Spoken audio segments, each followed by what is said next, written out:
I've spent the last few weeks testing Higgsfield Cinema Studio 2.0, generating over 50 different scenes, and figuring out every single feature this platform has. And I can tell you this is the first AI video tool that actually gives you full control. Because right now, most people are still typing random prompts into AI video tools and hoping something usable comes out, which is why so much AI content feels generic. So in this video, I'll show you how to use Cinema Studio 2.0 to direct your scenes so that your videos actually feel professional. If you want to follow along and try everything I'm showing you today, I'll leave a link to Higgsfield in the description below. Let's get into it. When you open Cinema Studio 2.0, the first thing you'll notice is that there are two main sections, image and video. We're going to start with the image section first because that's where you build your foundation. And instead of just staring at an empty prompt box, you're looking at actual camera equipment options. You can select your camera body, choose your lens type, adjust your focal length, and even control your aperture settings. And if you're not familiar with what everything is, Cinema Studio has recommended combinations you can grab with one click. But understanding why this matters is important. When you say you want something cinematic, what you actually mean is specific depth of field, particular lens compression, and controlled light fall off. Let me show you how this works in practice. Let's say that I want to create a shot of a samurai warrior. I'm going with a full frame camera body because it gives me better low light performance for that dawn atmosphere. I'll pair it with a swirl bokeh portrait with 50mm focal length, and I'm setting my aperture to f11 because I want a shallow depth of field that keeps the warrior sharp while the bamboo fades into soft bokeh. Before I generate anything, I can choose my aspect ratio. I can also select my resolution, going all the way up to 4K, which is something very few generators offer and is very important if you want high quality outputs. The other thing I want to point out is grid generation. Instead of generating one image at a time, you can create a 2x2, 3x3, or 4x4 grid and get up to 16 variations in a single go. You're basically paying for one generation, but getting multiple options to choose from, which is exactly how real directors work. So I'll set mine to a 4x4 grid, paste in my prompt, and hit generate. Within seconds, I've got 9 different variations of the same scene, all maintaining that consistent camera setup and visual style I defined, but with slight differences in composition and lighting. I'm looking through these results, and I really like this one right here, so I'll choose this. A great thing is that there's also the asset library, where all your generations get organized automatically. All generations that come from the same prompt get saved there, and if you're building a longer project with multiple iterations, you can keep everything in one place. But having a great still image is just the starting point. There's actually a way to explore that image from angles you couldn't have predicted when you first generated it. Once you've picked your favorite shot from the grid, you can click Create 3D Scene and step inside it like you're actually on set with a camera in your hands. Cinema Studio 2.0 uses something called Gaussian splatting to build a three-dimensional version of your scene from that one image. That basically means that you can now move around inside the frame, shift your perspective, and find the exact composition that tells your story best. Let me grab that samurai shot I just created and enter 3D mode. I'm looking at the same scene, but I can move my viewpoint left or right, closer or further back, even change the height of my camera angle. And all this with zero prompting required. Small changes in camera position can completely transform the emotional impact of a shot. Moving lower makes your subject feel more powerful. Moving higher creates vulnerability. After moving around a bit more, I found the angle that really captures what I'm going for. And this is even better than the original frame. With my perfect frame locked in, it's time to bring it to life with motion. This is where Cinema Studio 2.0 really separates itself from every other AI video generator out there. You get access to multi-shot video creation with actual control over every aspect of your sequence. I'm going to take this samurai frame I just perfected and turn it into a video. So I'll click on the image and select the option to create a video from it. This opens up the video workspace, and right away I can see two modes, auto and manual. Auto mode is great if you just want something fast. You describe what happens and let the AI handle everything. But manual mode is where you actually get to control everything. So that's what I'm using. In manual mode, I can add up to 6 different scenes with a total runtime of 12 seconds. For this example, I'm going to create a 3-scene sequence that tells a short story about this samurai's encounter in the bamboo forest. Let me set up scene 1 first. I'll set the duration to 3 seconds. This is going to be my establishing shot where the samurai is meditating, completely still and centered. I need to select the genre for this scene. The genre affects how the AI handles the pacing and editing style. I've got options like action, horror, comedy, western, and more. For this generation, I'm going with suspense. I can add character references. This is huge because it keeps your actors consistent across all scenes. If you've ever tried to generate multiple AI video clips with the same person, you know how frustrating it is when their face changes between shots. With character references, that problem disappears. I'm going to upload the 2 reference images I have of the samurai warrior so the AI knows exactly who to keep consistent throughout all 3 scenes. I'll also add a description of my character just to keep it as consistent as possible. In general, you can add up to 50 images of your character, but I suggest going for at least 20 for the best results. For this video though, I'll just stick with these 2. By anchoring your characters with reference images, you're basically giving the model a visual identity it must maintain. This keeps the story consistent even as the camera angles, lighting, and visuals change. And for each character, I can define their emotion. For scene 1, I'll set the emotion to trust because the warrior is meditating and is completely focused. For scene 2, I'll set this one to 4 seconds because I want to give more time to build the tension. Let's add another character to test how it handles it. Another warrior is going to emerge through the bamboo mist. For the camera movement, I'm going with a slow dolly forward. This creates a sense of moving deeper into the confrontation as these two warriors lock eyes. I need to add this second warrior as another character reference so both of them stay consistent. I'll upload that image and set it up. Finally, for scene 3, I want to try something completely different. For camera movement, I'm going with handheld because I want it to feel chaotic and unstable. Here's where it gets really cool. Just like I can add character references, I can also add object and element references. I'm going to upload an image of a dragon, and the AI is going to place that dragon into the scene. Before we generate, you can also adjust the speed of each individual scene. For scene 1, I'll keep it at normal speed. For scene 2, I'll slow it down slightly to emphasize the tension of the standoff. And for scene 3, I'll speed it up to make the combat and the dragon's appearance feel more explosive. Speed ramping like this is something you'd normally do in post-production, but here you're planning it before the video even exists. Now let's look at our final result.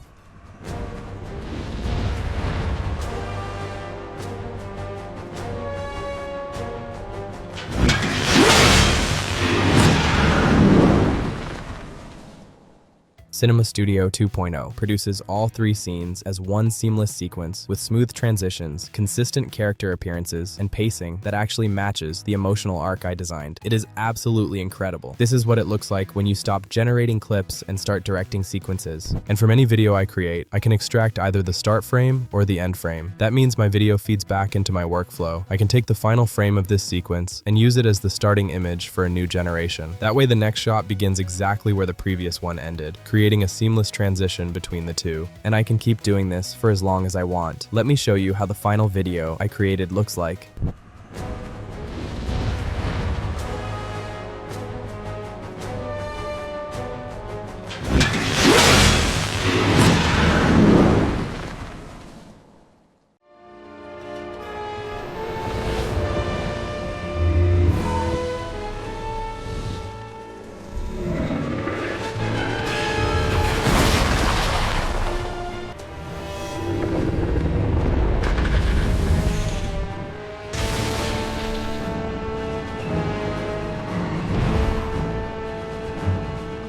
That loop where you build, animate, extract, and repeat is how you create projects that feel like they were storyboarded and shot over multiple days, but in reality, only took a few minutes. So if you want to start creating professional AI videos today, click the link in the description below to sign up for Higgsfield. Thanks for watching, and I'll see you in the next one.